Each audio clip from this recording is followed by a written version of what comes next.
right, we get a little autosave here, and let's keep rolling on, right? We're going to continue to talk about this campaign. We're going to continue to try to talk about depression, things we can do to combat this nasty mental illness that afflicts us, and we're going to start an episode right here. Welcome back again, friends, to another episode of Tactical Enlightenment. Our YouTube channel is dedicated to all things Bannerlord related. Welcome back to our Cobra Kai campaign.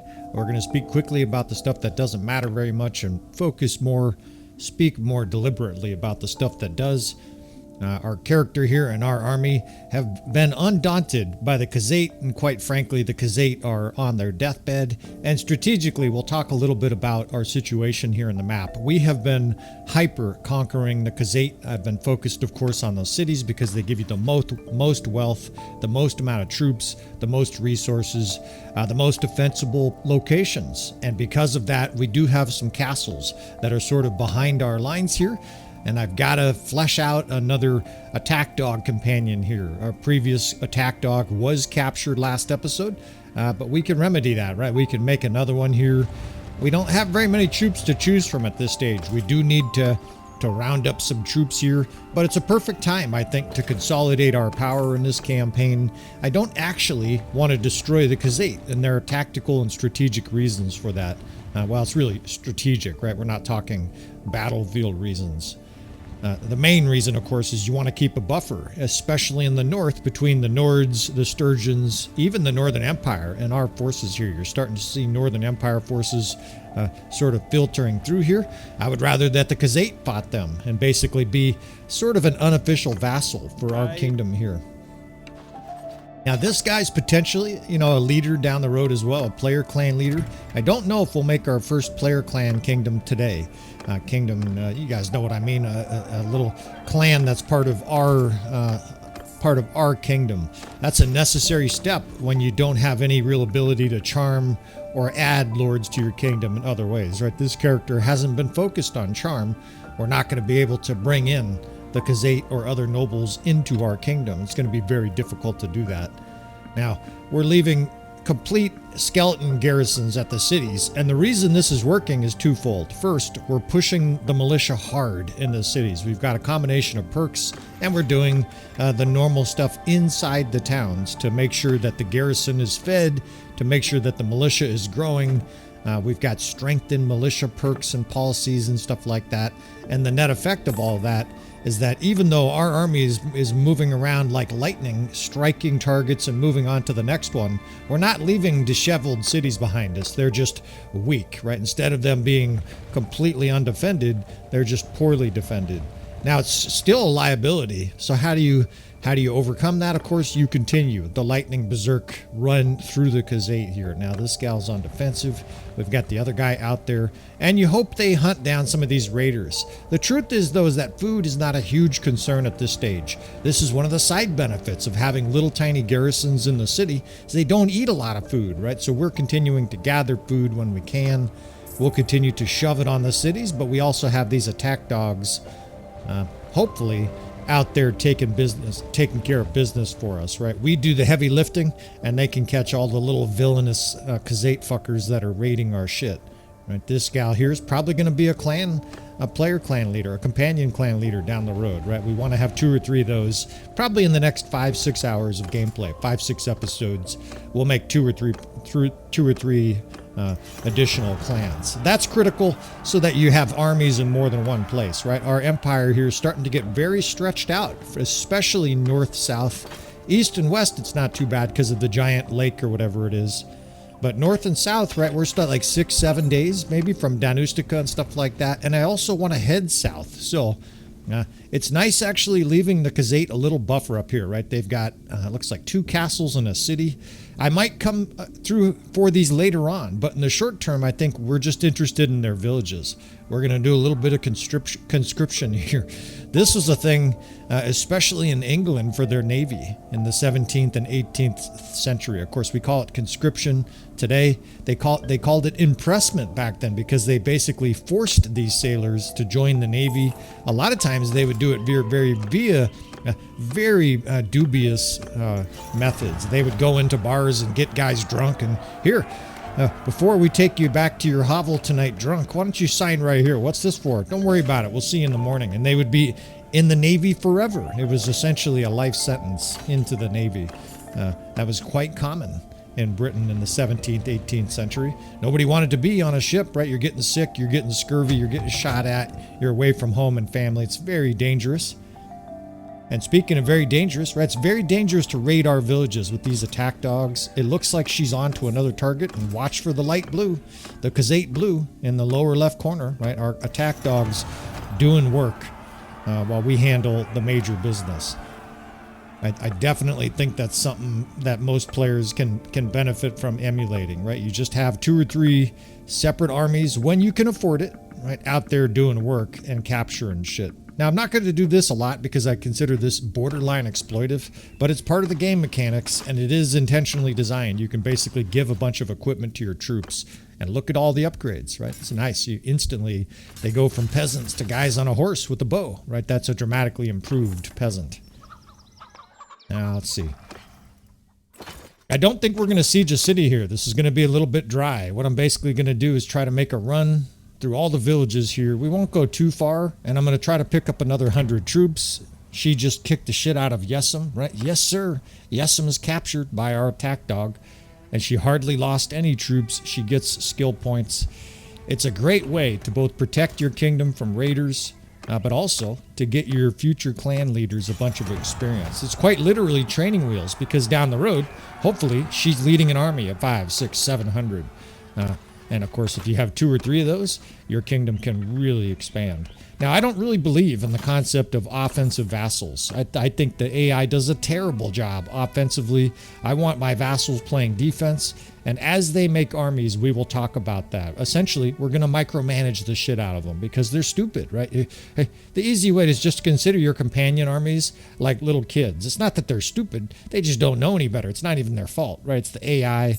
Kurislava at some point or other will have an army, and she'll try to siege a location where she has absolutely no chance of success, right? And we will disband her at that time. It's basically a process that I have learned through trial and error.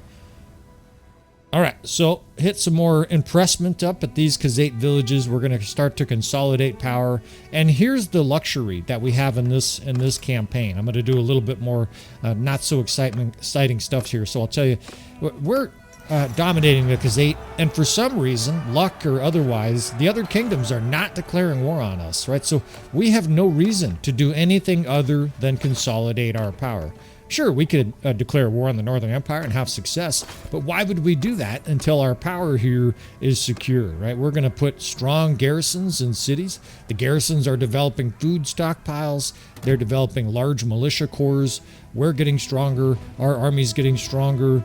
We're having a myriad of positive benefits here, and so why upset the apple cart here? There's no reason for us to do anything aggressive, especially in the north, where the Khuzait, I'm going to leave sort of a shattered hull, smoking carcass of a Khuzait empire here to act as a buffer, right? We're likely, when we give them peace at some point, in other words, when we finally allow them to have peace, leave them a little bit of their kingdom left, they're very likely to declare war on either the Nords, Sturgeons, or the Northern Empire, and better them than us, right? That gives us almost like a vassal. Like I said, they're going to be, hopefully, an aggressive vassal to the north. Now, it's definitely possible they just declare war on us and refuse to war with anybody else. I mean, that's for sure a possibility here. Not thrilled about her potentially having to fight 200. It's a good situation where you micromanage, right? She's right there, 79. I think we can trap more of these Khuzait forces, and so I'm going to do that. And we're going to, while we destroy these Khuzait forces, we're going to talk about destroying depression. To elaborate a little bit more on that, I said earlier, right, get some sunshine. I'm a weather nerd. Ah, you sons of bitches. These guys, this is like the 6th time this minor clan has left us, and I can't see him. He's trying to do the old, let's hide him so you can't re-add him to your army here. Man, I wish you could execute these clans and get away with it. These guys would be gone already. They would definitely be on the block. There he is, you little fucker. Come over here. Was Scorpion from Mortal Kombat? Get over here. Finish him. This guy here, fuck you. Join our kingdom. You. Yeah. You're staying in our kingdom. Now, those 2 little armies, or 3 little armies, or whatever, however many there are in that little stack, they probably can't join us, right? Because they're too small. So we kind of get fucked by that, but it is what it is. At least they're out there. There'll be a little bit of an impact in this campaign still. And critically, we have the leader of their clan, right? That's going to allow us to keep them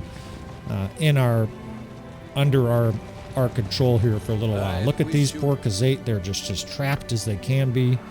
And we can just auto-resolve some of this. So I'm a weather nerd, and the weather plays a profound impact in our lives, and we don't realize it. Most people have no sort of recognition of that fact. The bottom line is that weather has a profound impact on everything from our mental health to how our joints feel. And of course, some of this is seen as sort of old wives' tales. All Betty's knees get cranky when there's a storm coming in is like an old wives' tale. No, that's actually true. What happens is, especially if you have arthritis, wounds, injuries, whatever it might be, when there's a low pressure system, in other words, when there's a storm coming into wherever you are, right? Think clouds and rain and, the weather gets gloomy and the sun goes away, the sun fucks off, you suffer effects from physiological to psychological, right? One of them, of course, is depression. Bad weather, especially swift changes in the barometer, which is essentially a measurement of how much pressure there is, can have a profound impact on your mental health. So much so that in some European courts, when there are crimes committed, they usually, or not usually, but sometimes they reference the weather to get an innocent verdict. They basically say, well, he's made crazy by the weather. And if that sounds preponderous to you, like a bunch of dipshit liberal Europeans talking nonsense, it's absolutely backed by science. And another good example is heat. We even have words for it in our lexicon, in our language. The bottom line is scientifically proven. When it's hot, people get angry easier. And you can even think about it from a perspective of like when someone's angry, what do we say? Oh, go cool down, right? That guy's fucking really hot. He's really angry, right? He's fucking furious. He needs to go cool down. And it's a strong connection there. Doesn't mean as soon as it gets hot, we all fight each other. But it means that when the weather's warm, it affects society. How does it affect society, right? If you do studies, and I've done advanced scientific studies myself. No, I've read studies. I've read a lot about it. Basically, they can correlate riots and violence, the Rodney King riots and stuff like that. They could correlate these events, the riots in Minnesota, when there are events essentially that cause people to riot and protest, and you add heat, i.e. think the summer in the United States and the Midwest, especially where it's 190% humidity, you get more violence, more crime, because people are quite literally overheated, right? It bothers their brain, it bothers their body, it makes them aggravated, they're more likely to fight, crime rates are higher.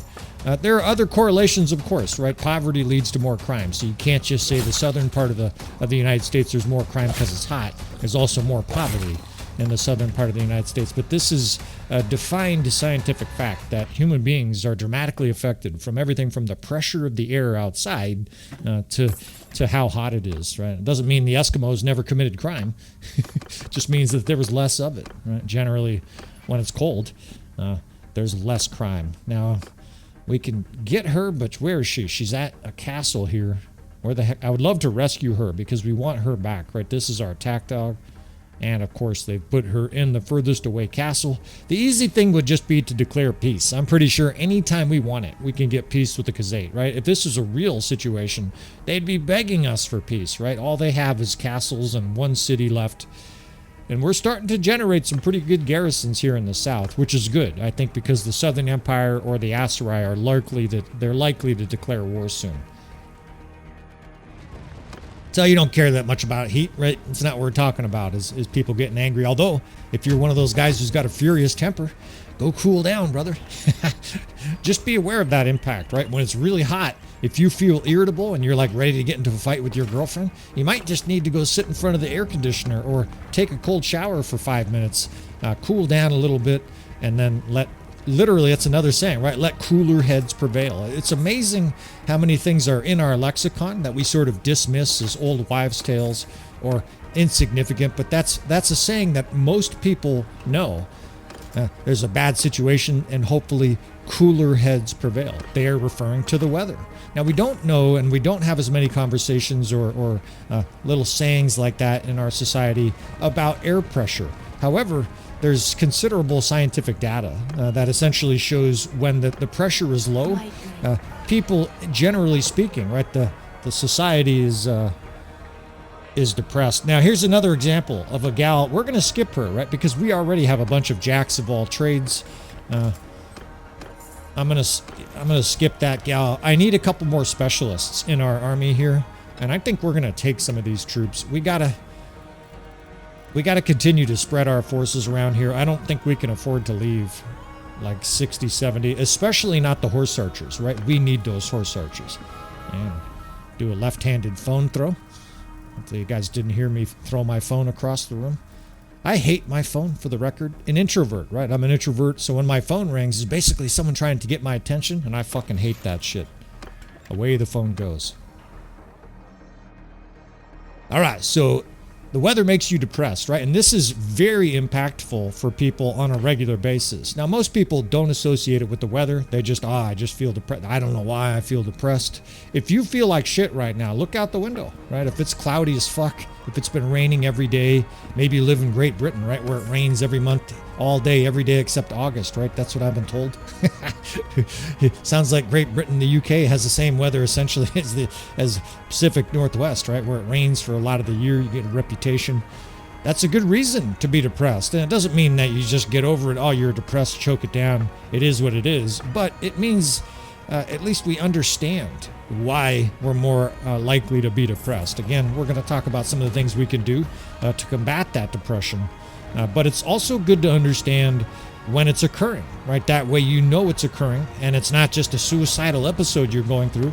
It might be that you're a little bit depressed, and the weather is making you very depressed, right? So that's definitively something that affects us day to day. The weather is very, very, very big affecting, and in locations where you don't get a lot of sun, especially in winter, what that means to me is you need to treat a sunny day like an important event. You need to treat, like, say you live in the UK. Say you're a big gamer. You like gaming. You got a job. Your girlfriend. You guys do a lot of gaming. You're indoors a lot. Netflix and Bannerlord is your main hobbies. Well, make sure that you get plenty of walks in those rare sunny days, especially in the winter where it's dark, right? Because it's essential for your mental health. My wife and I consider it almost like a multivitamin. We go get a sunny walk, and we usually stop what we're doing if it's really sunny, and we've been feeling kind of gloomy from the weather. We interrupt whatever we're doing. In fact, I'm going to wrap this episode right up here because it's sunny today. No, I'm just kidding. Hopefully you guys get the gist of that.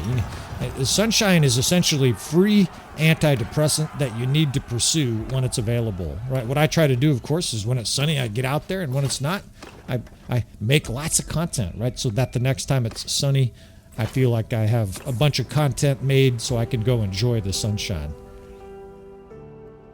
Now, there are other things that impact our mental health.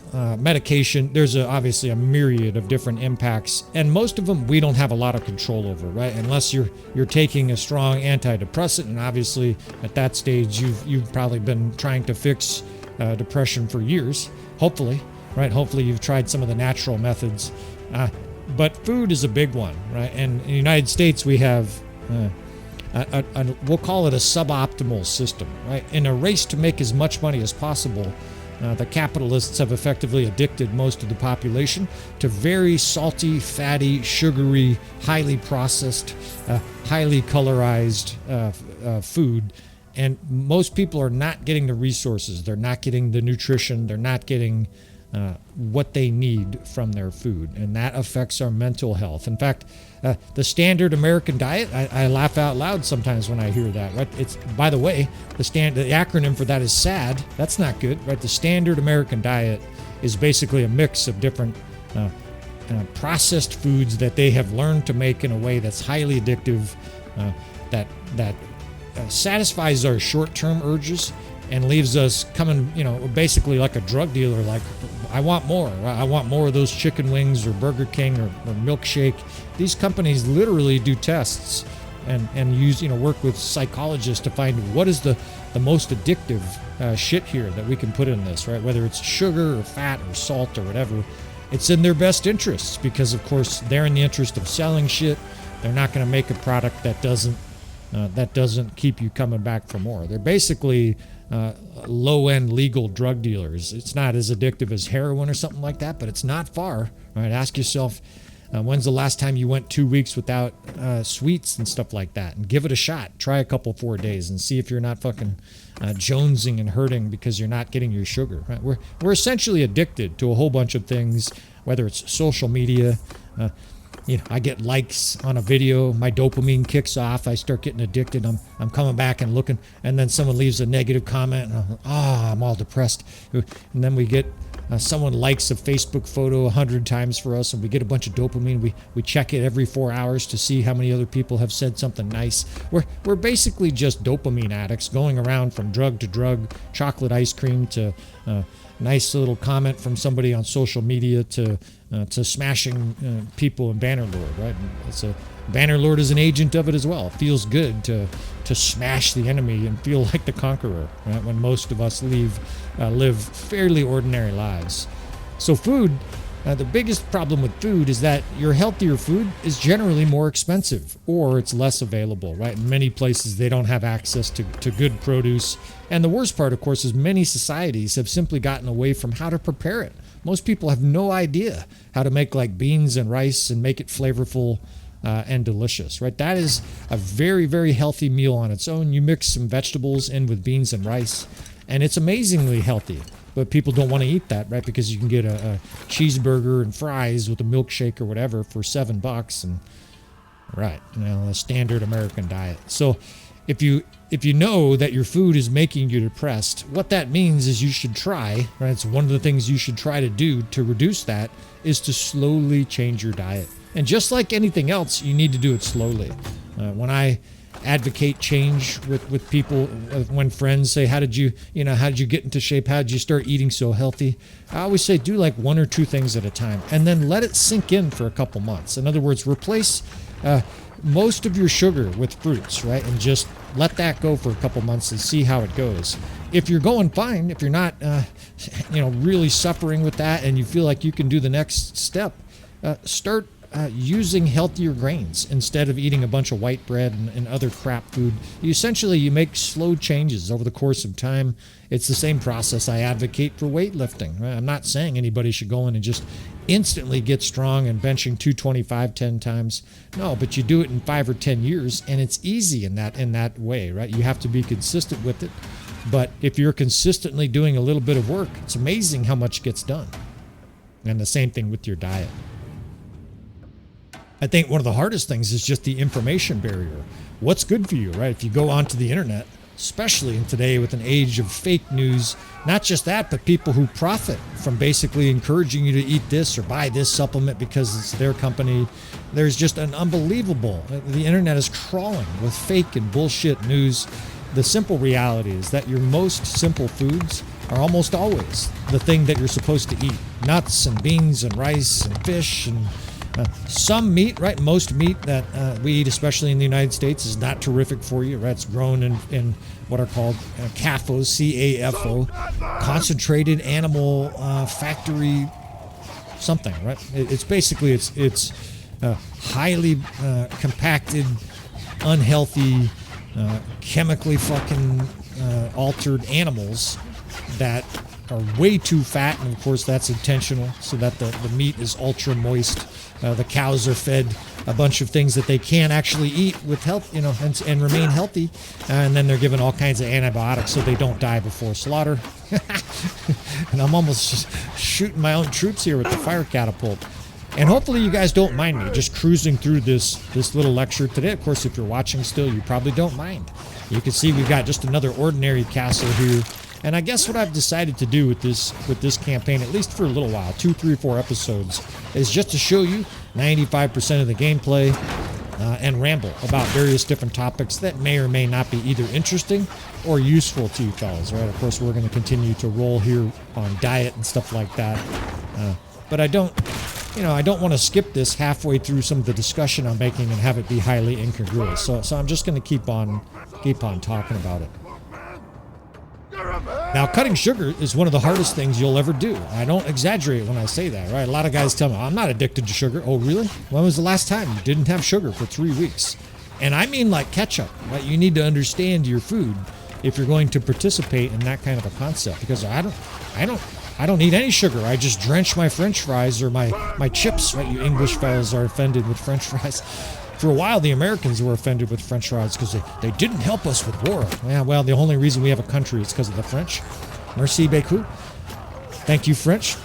In any case, the bottom line is there's sugar hidden in all kinds of objects, right? Sugar is all over most of our diets. And what I mean by most of it is especially the American diet, right?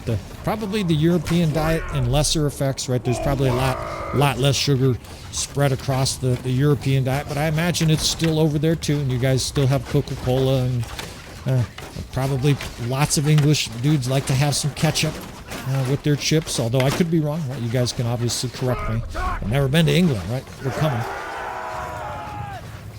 But in any case, right, ketchup, for example, is 35% sugar. Right? So you're like, I don't eat sugar. I just, well, if you're eating ketchup, you sure as hell eat sugar. Now, how much sugar is too much sugar? Right? My rule of thumb is 10%. When I look at a package, say we're buying some crackers or something for a road trip, and of course one of the other keys is to eat less stuff from a package, right? You want to eat stuff that's real food. In other words, you go buy a bunch of beans that look like, something that would be like in a fresh foods market, and then cook up those beans. It's not in a package. The bean itself is a package, right? A dried bean will last for years, right? It doesn't need any package. But if I do, say, we're buying a snack or something like that on a road trip, and I'll talk about that. I'll talk about the moderation part. The most important thing for me is 10% or less sugar, right? So whether it's a box of crackers or something like that, we'll engage in some of that material. But what we almost never eat, what I almost never eat, is like a fucking ding dong or candy or something like that. The high octane sugar, where it's maximum sugar, and it's basically, it is like a drug, right? Just bagged up into they call them gummy worms or whatever, is basically just legal drugs. It's colorful. It's designed to addict us as children. And of course our brain says, yes, more of that, right?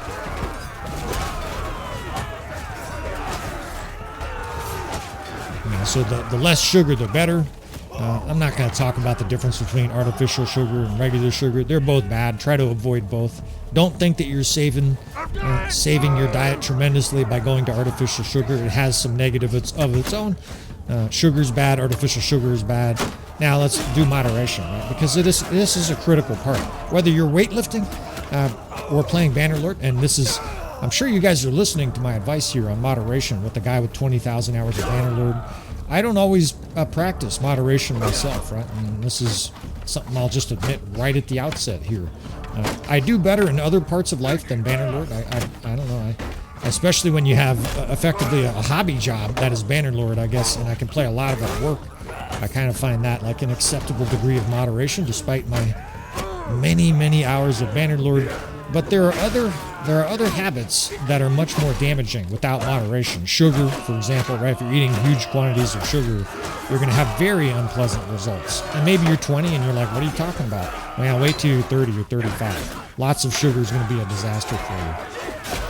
And you little scum Khuzait here are fighting to the last man. Starting to get irritated. Fuck you, Khuzait. And we're going to kill you guys all now for fighting like wolves. This is our city. You guys are dead men. Fuckers. Kill him. Yeah, so moderation, right? What my wife and I do, because we usually eat healthy, is we don't bash on either of us if we indulge in something. She does sugar, I do not.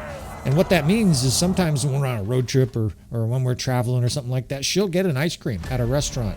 And I have learned, and we have discussed and communicated, I don't say a word. I don't look at her funny. I don't look at it and ruefully wish that she didn't buy the dessert, we roll right along. And that is because most of the time we're very disciplined. And that's one of the keys, I think, to being healthy. Work out, right? Get a regular workout schedule. But say you're working out 3 or 4 times a week, you're weightlifting or whatever, and you miss a day, right? Your friends are like, hey, let's go to a party. And you're like, man, I got to work out. Let's go to the party. All right, let's go to the party. Don't be upset with yourself the next day, right? Don't beat on yourself. It's important to allow yourself breaks, especially if you're basically affecting a lot of discipline on a daily basis, right? You're probably doing better than most people anyways, right? And you're certainly doing better probably than you were doing 6 months ago or a year ago. And that's another way I like to try to broaden people's horizons is don't compare yourself to other people, right? There's all kinds of people out there that are going to be smarter, stronger, faster, cuter, bigger boobs, taller, whatever the fuck it is, right? The bottom line is you are you and make the best of you. What that means is just trying to improve yourself, right? On a regular basis. Not every day, right? You can have a day where you just feel like shit and you don't do anything to improve yourself. That's fine. But every month, every week, right? Try to do something that improves you. Go eat healthier. Go be a better son to your parents. Be a better boyfriend to your girlfriend. Be a better husband, etc. Right? The bottom line is that if you improve you, then you can look back and say, I'm making progress, right? I'm getting better. And it's one of the sayings I like. There's no shame in being fat. There's shame in staying fat, right? Which essentially is saying, and I don't think we can save this guy here. Well, we're going to continue to lose these minor clans. It's sort of inevitable here. We'll send our attack dog out there. Maybe she can do some work. The idea, of course, behind that little saying is just try to make improvements, right? It doesn't matter where you are in this world. Maybe you're paycheck to paycheck and you and your girlfriend feel like you're getting nowhere. I understand it, right? I've been there before. Life is hard.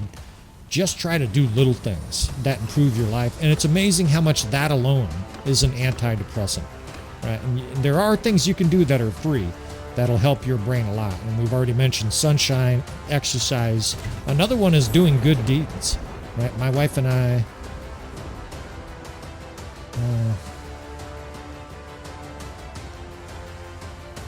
hold that thought. Let me think here. This is the first substantial Khuzait force in a long time. I've been kind of sleepwalking playing. I've honestly haven't even really been thinking about what I've been doing here. I've just been running to castles and every village, give us your sons, and gathering food. We're in an autonomous situation in this campaign. There's no war with anybody else. And to this stage, there hasn't been, where's that Khuzait force? There hasn't been a lot of resistance, right? We have sort of broken the Khuzait resistance, but where did that force go? Now I'm wondering if they're going to siege somewhere. There they are. All right, well, let's go up there and get them. We're not about to lose one of these big cities. So doing good things. I tend to do a lot of financial good things these days. I feel very blessed. I had a very productive career as a 31 years in the fire service. I've got a YouTube channel that makes a little money, right? I feel incredibly blessed. I just get to do what I want, make some episodes and make a little bit of money. For the record, I'm still making $15, $20 an hour for the content that I'm making, but a lot of guys would kill to make $15 an hour doing Bannerlord. Now, to be fair, about half of that is production of videos, is music editing, is polishing of videos, is making thumbnails for YouTube, is being social and getting out there and answering questions and being friendly with you folks. It's not all fun and games. I don't just film and some crew does the rest like some superstar. There is a bunch of work to a YouTube channel. But in any case, I feel very blessed in this life. And so what I do is I do little acts of kindness, complete random kindness. Most of the time, if I see a situation where it seems like I should intervene, I do sometimes, right? And they're almost little random acts of kindness. There are things, though, that you can do that don't require money, right? One of the most basic is just being a good person. It's amazing how much just being a good person will help you with your depression. If there's a little lady at the store and you can clearly see, you observe her, trying to get something off the shelf and she can't reach it or it's too heavy, she's trying to lift a box of cat litter, you're 22, lift it for her, ask her if she wants help, right? It's amazing how much just being a good person will make you feel better later on, right?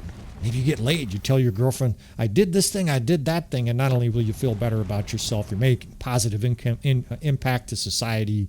You might get laid. Like it's just a win-win for everybody, right? Be a good person. And it's amazing how that spirals and echoes into eternity.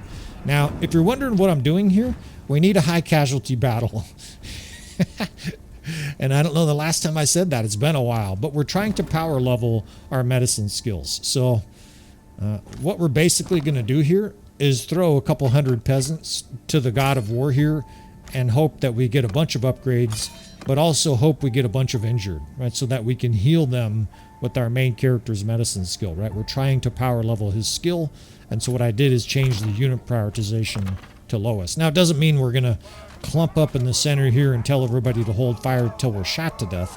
This is still a battle we can lose if we're super sloppy. So we're still going to do some tactics here, but that's why I'm bringing all these little raggedy peasants into the battle. And we still have some good troops, right? Even though I said lowest level here, a lot of these low-level troops, it's only your army. When you select that setting, all the other lords that are in the battle, they will bring the highest level, including if you have a companion army, right? They will bring their highest level in. So we probably have 200 or 300 low-level troops here, and I'm okay with that, right? Like I said, we're starting to get ahead of the game here in this campaign, and I want both levels for these little rookies, right? I want them to get some blood on their face, but I also want to work on our medicine skill here, and they get to be the cadavers as we poke and prod and try to figure out how to heal them here.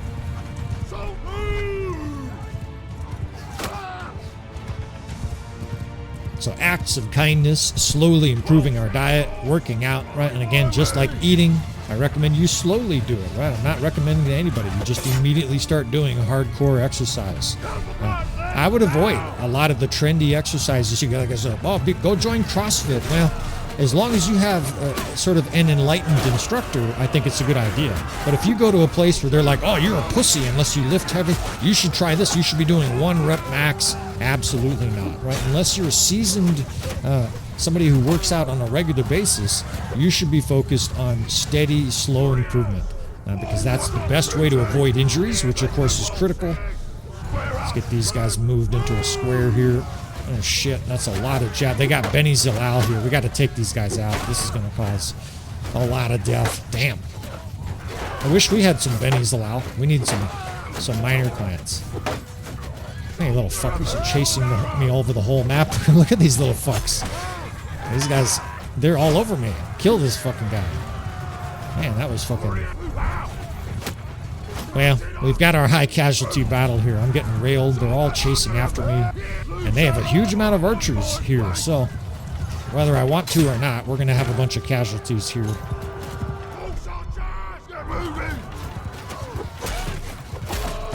But that's definitively a theme across anything I recommend, to younger people in life trying to get better at something. Whether it's getting better at Bannerlord, saving more money as we get smoked here, saving more money, or going to the gym and getting stronger, changing your diet.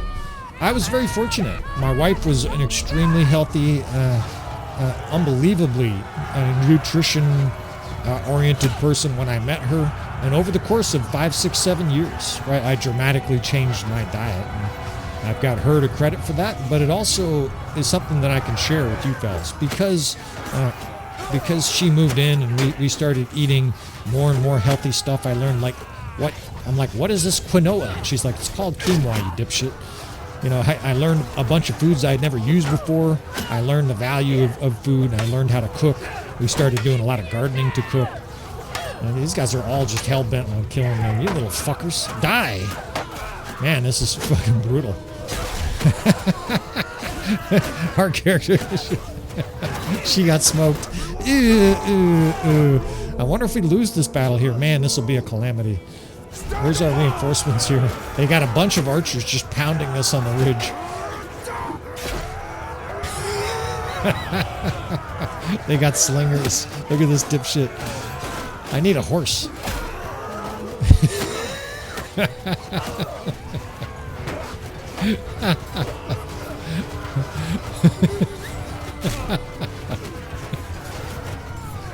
Well, we got a bit of a debacle here, but that's all right. I think we're going to get reinforcements. We should get a big line of horse archers too, right? Don't forget, part of the reason we're getting worked in this battle is I started with our worst troops, and it looks like I might have overdone it a little bit here. Okay, I see a bunch of elite archers moving up here, and a little bit of a debacle. I think, some YouTubers, they might just delete this content from their campaign. Let's roll with it, right? It's not a big deal. I don't really care that we suffered a bunch of losses here, and I just look up at the power bar, and there's a 0% chance of losing, right? In come our good troops. We got horse archers going berserk everywhere, and hopefully I get my wish, right? Hopefully we get maybe 150, 200 dead at most, and maybe 200-300 injured, which will be really good for our medicine skill, right? We can work on bandaging all these wounds that we have acquired here, and ultimately still another Khuzait force that gets mangled. And it's amazing they still have forces for us to mangle. It just has been an unmitigated mangling in this campaign. And only 111 deaths. That's not bad at all, right? 72 upgrades and 221. Plenty of injured for our main character, Cobra, to heal here. I think this is a good result under the circumstance. We obviously lost some high-level troops, but not too many. I give up. Enough.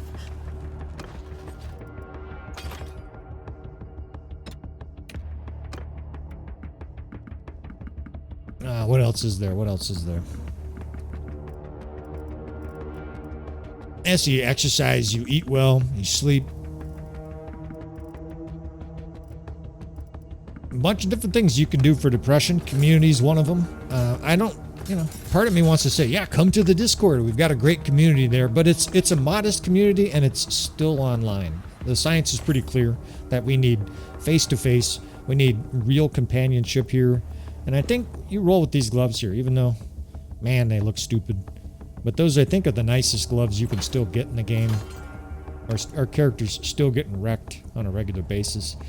I think friends is not an area that I can help a lot, with the exception of saying the friends of yours that are good friends, make sure you don't neglect them, right? Make sure that you spend time with your friends. Make sure that you prioritize those friendships, right? My wife says you have to nurture friendships, and it's something that she does very well. She's got scores of friends. She's like that uber popular cheerleader gal from high school. I'm the introvert, so I leech off of all of her friends. There can be a benefit to that, right? And in this case, her friends become my friends. We go to parties and stuff like that. Because I start to see them more regularly, my introversion starts to go away, right? Introverts are uncomfortable around strangers. Around people they know, they don't even appear to be introverts, right? So when her friends become more frequent in our lives, right, they're no longer strangers and they become our friends. Now, family is important too, but a lot of people have busted up, beat up families these days. It's a very challenging world we live in, especially politically, right? There is a huge divide occurring right now, and I bet this applies to a lot of people. It may not have applied directly to you, but this is also a phenomenon that occurs with humankind. It might be that it's not the case in your situation, but if you're younger and you tend to lean more left, and your parents are older and they tend to lean more right, that is not an aberration, that is not an accident, that is not a coincidence, that is normal. In fact, the science is pretty clear. Generally speaking, people become more conservative as they age. So if you've got a bit of a political division in your family, no matter how it is, maybe you're right, you're younger and you lean towards the right on political issues, and your parents are left, whatever it is, right? That's a very difficult thing to get over in our world. What I would stress is not abandoning family because of that, right? Basically, try to come to some kind of agreement where you don't talk about that kind of shit in their presence, right? When you visit your dad, if he's conservative or if he's liberal, and you start up a conversation that leads you guys into arguments or animosity or something like that, I would encourage you to talk to them about it and say, look, I love you, Dad, or whatever it is, right? I love you, Grandma, but I don't want to talk about, how big your panties are. I want to talk about other things, right? Because it's much more important that you have family connections than you agree on everything, right? You don't have to agree on everything. On the channel, I disagree all the time, and I encourage that discourse, right?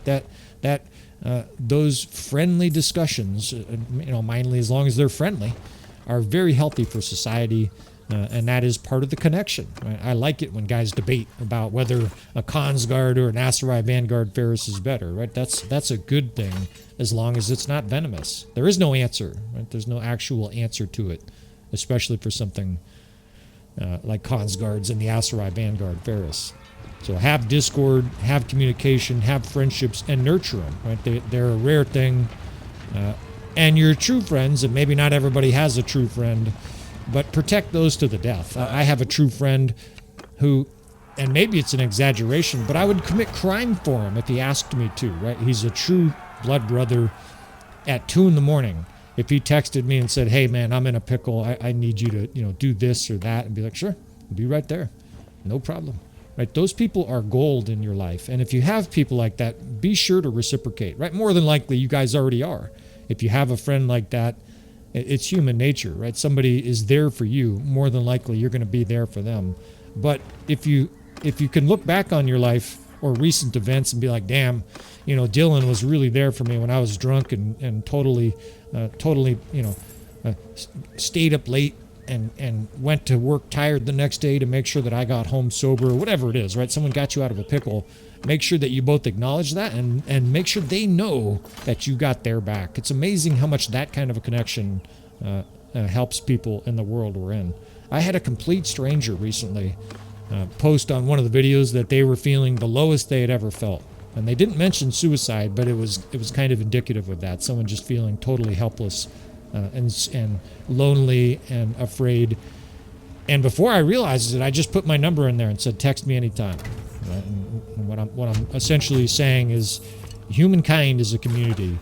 And, I'm not going to be talking on the phone, for 2 hours to that guy every weekend or something like that. But that kind of situation, if you guys see that out there, that's a good example of what I was talking about earlier, those acts of kindness. If you see somebody who needs help, unless it is hugely negative for your own circumstances, right? like being in a lifeboat in the Titanic and getting your boat swamped because you try to help them, I think it makes sense to help our fellow human being. And believe me, you get a lot out of it. It's amazing how much you get out of it, right? Because, and this feels like the last stand here. We're going for their last city, and they're bringing everybody. That's a lot of forces. Maybe that's 1,000. I was gonna say though, those charitable acts. If you listen to like a Freud or something like one of the genius people, they will tell you what we really do that for is to feel better about ourselves, right? That ultimately, the super ego, even when we're helping people, we're doing it for ourselves. So even if that's the case, right? And how beautiful is this, right? What a perfect timing. The weird thing, though, is that not all these Khuzait forces helped or attacked at the same time, right? They didn't wait for their fellow brothers. But we just hit this incredibly powerful perk, 275 medicine skill. So our character really has arrived right here with the destruction of the Khuzait Empire here, or at least the complete hamstringing of it. We've also just acquired probably the singular most powerful perk in the game. It's 1 hit point for every medicine skill over 250, so we have 26 more just from the medicine skill. And I don't know for sure the rest of the hit point bonuses for our troops. Maybe I'll go through the perks and try to calculate it at some point for this episode or for this series. But I bet it's 70 at this stage, 60, 70 extra hit points. And that's amazingly powerful, right? Your cons guards that are already hard to kill, don't forget they get extra armor from a perk, and they probably have minus 20% to melee damage from such and such perk, and this banner, and minus 30% to melee taken damage. It's incredible when this stuff starts to stack what your army is capable of. And all vanilla, right? We've been doing this campaign fast. I recognize most players can't emulate the tactics, but you can certainly emulate the character spec, right? We've been trying to show the majority of it. I've been trying to talk about the plan the whole way. I'm doing my little acts of good work, good deeds, right? I'm getting some dopamine by helping people here, even if it's YouTube. Hell, it's double dopamine because I make a little money too.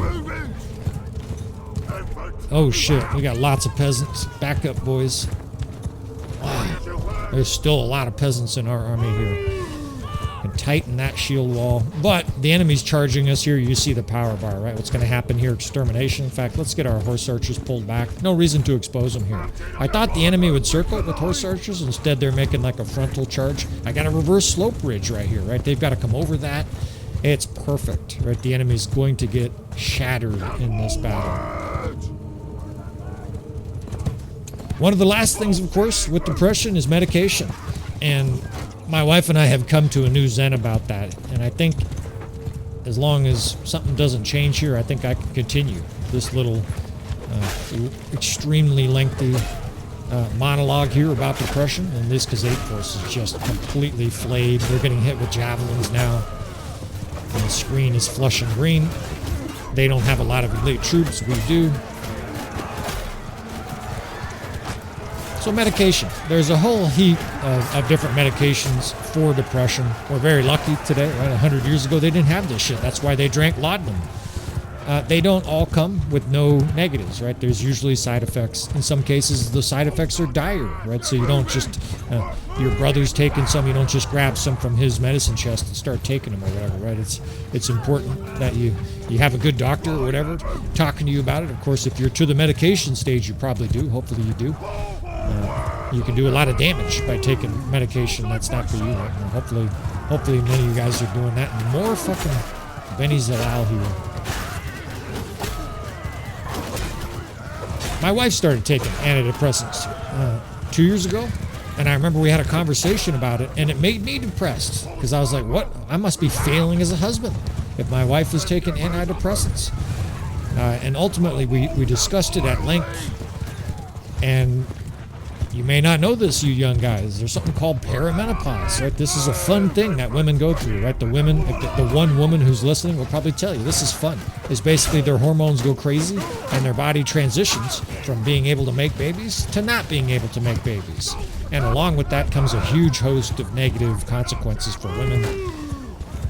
Count your blessing every day, men. You guys are very lucky. You're not going through the horrific shit. We're like bleeding and all kinds of other horrific shit. We're very, very lucky. In any case, though, so women go through all kinds of mental chaos when they have perimenopause. And her doctor recommended an antidepressant. And we talked about it a little bit, and I got philosophical with it. And I said, you know what? I look around at the world that we're in today, where corporations run everything. Pollution is widespread. There's all kinds of division. There's fake fucking news everywhere. There's people being bullied and committing suicide in schools. There's fucking school shootings. There's all kinds of horrific shit happening. I think a baseline for our society is actually going to be medicine for antidepressants. And I'm not suggesting you guys all run to your pharmacist and say, give me some. You said I need some. What I'm suggesting is I think our current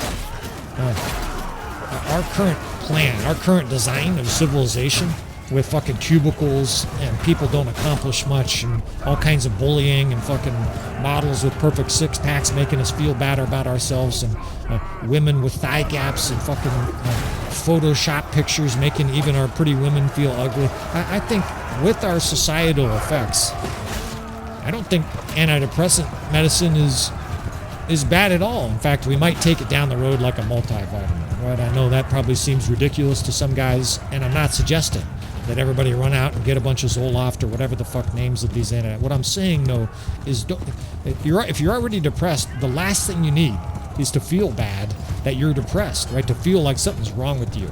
Let me just say that, right? There's nothing wrong with you if you feel depressed, right? Or more accurately, it's not your fault, right? You might have some chemical imbalances in your brain, but if you just feel hopeless, and maybe your girlfriend is really bummed because you always feel hopeless, communicate about it, and it's not your fault, right? These things are largely out of our control. Now, I've been talking about the things you can't control. There are things you can do to improve your depression. And if you're not doing that and you're just staying depressed and wallowing in your depression, then it is a little bit on you, right? I'm not saying that you're a bad person or something like that, because a lot of people don't know or don't know how to take the steps to improve their mental health. There are some things you can do, just like your diet, right? Some people are predisposed to be obese. That doesn't mean it's just a green light. Go ahead and get obese. It just means that you're going to have a harder time staying healthy. Right? And it's the same thing with depression. Depression gallops in my family. I think I mentioned that a couple episodes ago. That doesn't mean I run to my doctor and say, give me some antidepressants. Right? Give me a tub of ice cream and some antidepressants. Right? I'm going to do as much as I can to combat it so that it doesn't win. That said, like I said, the society we live in today, where employers just fire you because they're irritated or they want their stock to go up or for some other fucking crass reason and just treat you like a disposable being. There's a thousand reasons to be depressed in our world today, but there's also 1,000 reasons to not be depressed, and there's 1,000 ways to work on your depression. Right? I'm making sure that you guys don't give up hope because it's anything but hopeless. And I carry a pretty dark view of the world, and I'm completely sure that human beings long-term are going to figure something out. That's what humans do. We're resilient. We usually have to go through a period of tumult, a period of chaos before we figure something out. The French Revolution was a good example. You think we're depressed? Imagine being a French peasant in the 1790s. You pay all the taxes. The rich people refuse to pay any taxes. You have to pay taxes to your church leader. Your country is just bankrupted. Your king, rather, has just bankrupted the country in a war against England. There's a lot of reason for them to be depressed. And what do? They change their environment. Now, of course, they committed some atrocities along the way. That's human nature, right? In order to get big change, sometimes some heads have to roll. But what I'm saying is, if things look gloomy and things are dark right now, it doesn't mean it's going to be sunny tomorrow, but things will get better, whether it's your own life or the world around us. I have faith in humankind. All right, let's remember to breathe here, and I'm going to do some flaming. We're going to continue to power level our engineering. Our engineering skill is already high, and man, is this beautiful. Look at this scene. What a gorgeous fucking game this is. It's like sort of snowy, foggy, and there's sun filtering through this city here. And it's mixed our divisions. Look at this shit. And this is because I did not assign captains to all the divisions, right? This does happen sometimes. In this battle, it's not really going to have a material effect. I'm just going to spread some troops out here at the front. We're going to blow up the people inside the whole of this city, and then we will rush in squares once the defenders have been pounded for a little bit. This is a pretty well-known bug. And I can only hope that, by the time you're watching this episode, Tail Worlds has fixed it. That they are continuing to work on stuff. That's about the limit of what I can say. Guys are like, when's the next DLC coming out? Shit, man. Even if they knew, they wouldn't tell me, that's for sure. And if I somehow knew, I wouldn't be allowed to tell you. Tail Worlds really seems to like their secrecy. I think that's a cultural thing. I don't know. Maybe it's a gaming strategy. It seems like our culture, Western culture, the American culture, it's the other way around. You hype shit and get people excited for like 3 years before it happens. In other words, like if Tail Worlds was an American company, just like, what was it, Grand Theft Auto 12, right? They would already have a trailer for it with elephants rampaging and shit like that.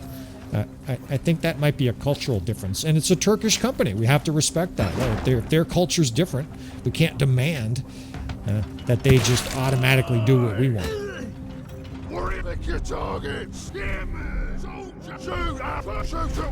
And I'm just going to aim for that golden orb in the center there and blow up some Khuzait. They're standing on a big mound. They're actually shooting the shit out of our forces there. I've been holding fire because I don't want to waste a bunch of javelins, but I suppose we should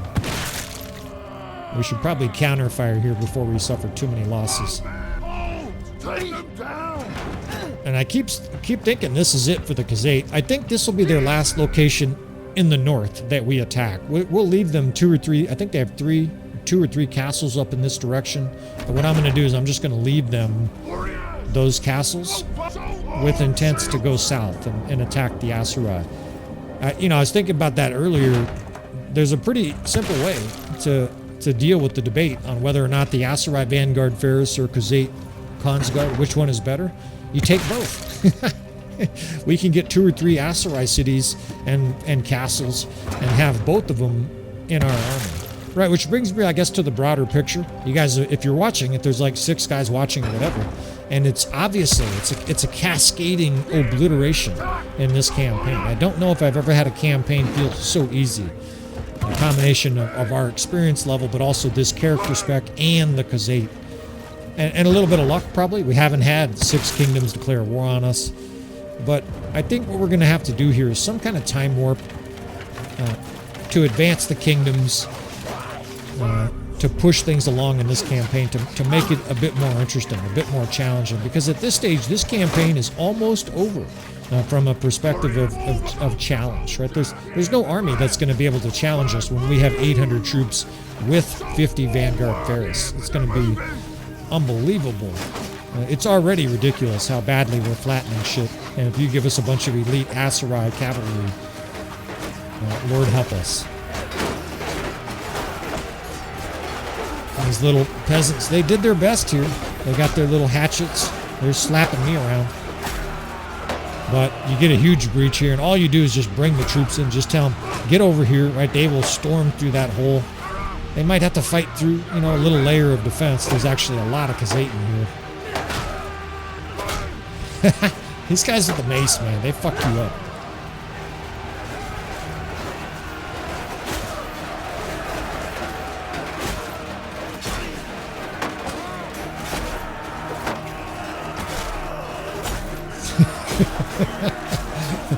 Oh, that one sounds like more than any of them that it hurts. You just get smashed by a huge glaive. Hit that guy so hard his quiver went flying. Now we can get some target practice here. Shoot some Khuzait in the back. And they resisted doggedly at the door there, right? They definitely put up a fight, but it just, with our troops, now they have extra hit points. It's starting to get sickening. So, you know, what I'm probably going to do is play out, I'm trying to think, I don't know, a number, 3-4 hours more at most. Especially if we go into Aserai territory and we just batter the crap out of them. We're probably going to do a few player clans. I want to definitely illustrate that for this campaign. And then what I think I'll do here is one of my sort of infamous time warps here, where we advance 15 or 20 years, let the enemies get stronger, right? Let the second generation, let Monchug's children and shit arrive on the scene. Maybe we'll defend like a capital a couple times just to make sure we don't get obliterated in that 20 years. And then kind of see where we are at that stage, right? Because we've checked most of the boxes, right? We have built a savage character. He's a beast on a horse. He's savage on foot. He's almost got the 250 throwing skill, right? Pretty soon we're going to have that skill on top of everything else. We'll find some Jarids, a large bag of Jarids, and he's going to have a bunch of shield-piercing javelins. He's got lots of extra hit points. His troops have lots of extra hit points. He's a siege guru. And you're getting results like this over and over again, where 42 deaths against a large defensive force. And it's kind of surprising they killed 40 there. All right, I think this is a pretty good spot probably to wrap up this episode here. I'm looking at the clock here. It's been a little bit over an hour. We're going to do some upgrades here. There's obviously more in this campaign to come. You know, the feedback, of course, you guys can continue to leave it for my little diatribes, my little... I'm hoping that they're helpful discussion, helpful monologues, where we're trying to put some positive messages out into the world and hopefully, you know, help some people in a very dark place, right? There's a lot of people in the world that we're living in today that are confused and depressed and sad and lonely and 100 different negative things. And I feel for you fellas, right? I definitely empathize, right? We empathize, right? Empathy. I have empathy for the struggles of the world, and of course I've been there, right? I have been depressed. I have been broke. I have had a girlfriend I loved break up with me. I haven't had, parents that died of cancer like some of you fellas, or lost babies or whatever, right? There's all kinds of horrific shit that happens in life. But hopefully this episode meant something to you. I had a guy during one of the episodes not too long ago say, I love you, dude. And I feel that the same way about you fellas. You know, I love you guys, and of course it doesn't mean we're going to have a big bro hug and stuff like that. I'm not going to send you love notes. What I mean by that is I care about the people, not just visiting the channel, but the people of the world. And let's see. I still don't think this is going to be a threat here. You know, we're sort of looking for a mic drop battle. Maybe this will be it, right? They've got tons of forces here, but our force just keeps getting stronger. Now we have the 275 engineering skill from all these fire catapult explosions. So this might be sort of the perfect mic drop battle. They're almost 2-to-1 outnumbering us. Monchug is here. Ostensibly, this is their last stand. And I think they're going to fall. Right? I just don't think they can deal with this army. Now, we do have an awful lot of peasants, and this is our frontline troops here. This is a bit worrying, right? We definitely have some weak troops, and I think we need to change this. We're still on... Okay, so here's where you change it, right? You don't want to have your front lines get obliterated in a battle like this. Then you can lose the battle. Essentially what happens is the enemy is the one steamrolling you, and your reinforcements come in, your positions aren't set. We still have a lot of peasants.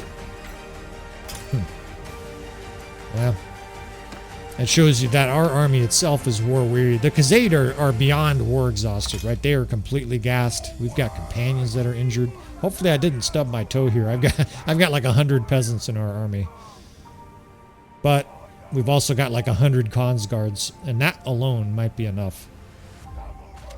We've got some good cavalry. We've got some good archers. We can do this shit. That's a giant block. 120 horse archers, and probably 80% of them are tier 5 or 6. Some good archers. There's no shields, or there's not very many shields.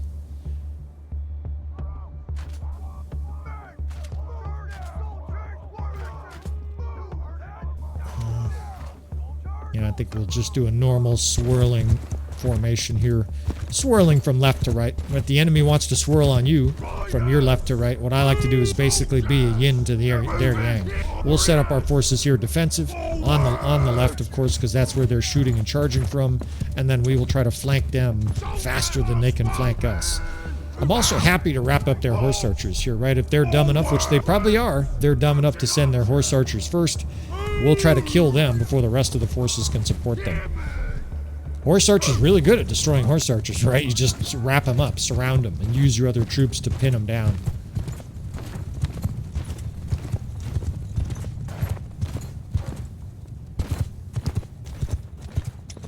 And it is a big old wedge. Shooting!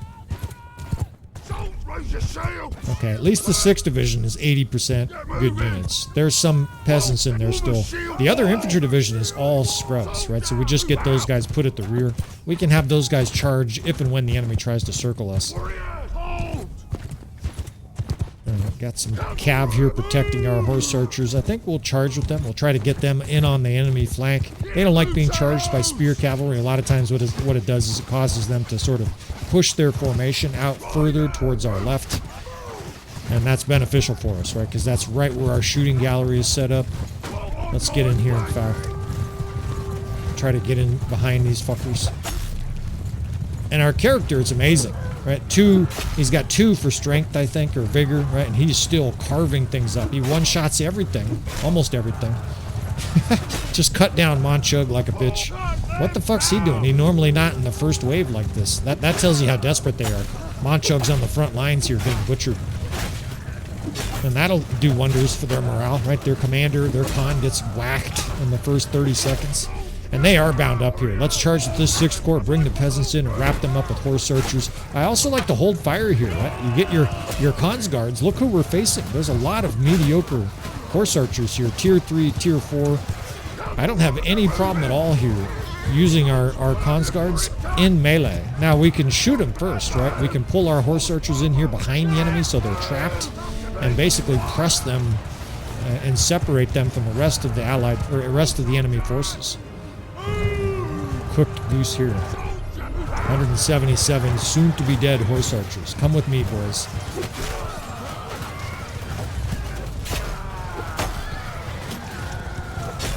Their horses are in my way. Quit dying and having your horses blockade me. And horse archers are just doomed dead men against a good glaive. They're all trying to shoot, and they're just carved to ribbons. And now we've got horse archers coming in behind here. Charge and hold fire.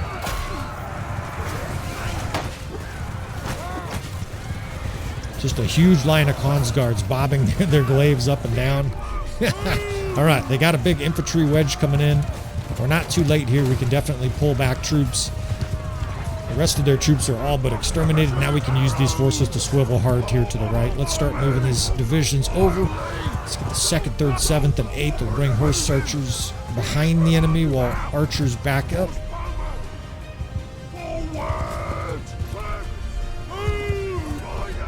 They've got their own cavalry, but I'm just not afraid of this cavalry, right? These are tier 3, tier 4 at most. They've got some archers, so we'll be kind of tight with our formation here, but here's, you get horse archers behind them here, and they're chasing our horse archers while they're being shot from the flank and charged by infantry. We're overrun! You can almost hear them routing already. These guys can charge, that way it's right up their back. And let's get horse archers behind them here.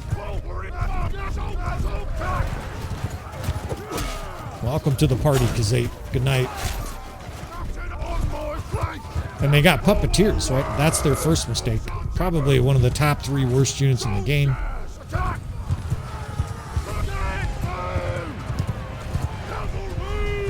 The rest of their forces are coming up, so we got to be kind of quick here. But look at this fucking torrent they're in. They're just pelted from every direction. They're trying to hold up their shields this direction, but they're shot in the back because we have horse archers behind them. They're getting run down by cavalry. Just a machine gun fire from our cons guards.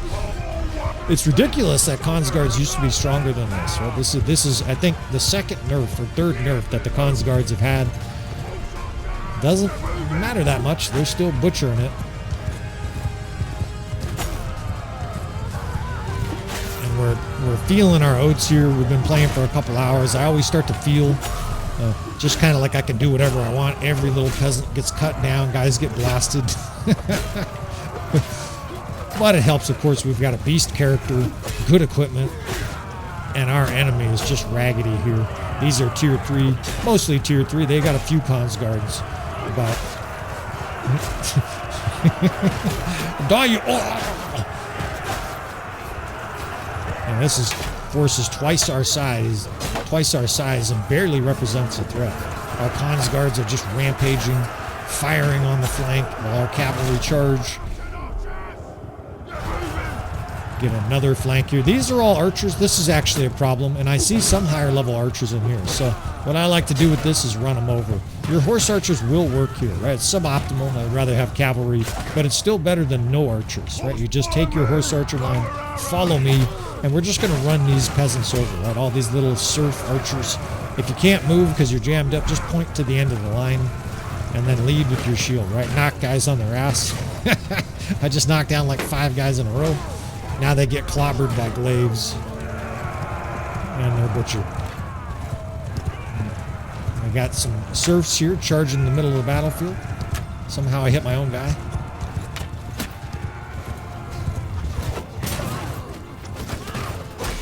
And we get our bloodlust on in this episode.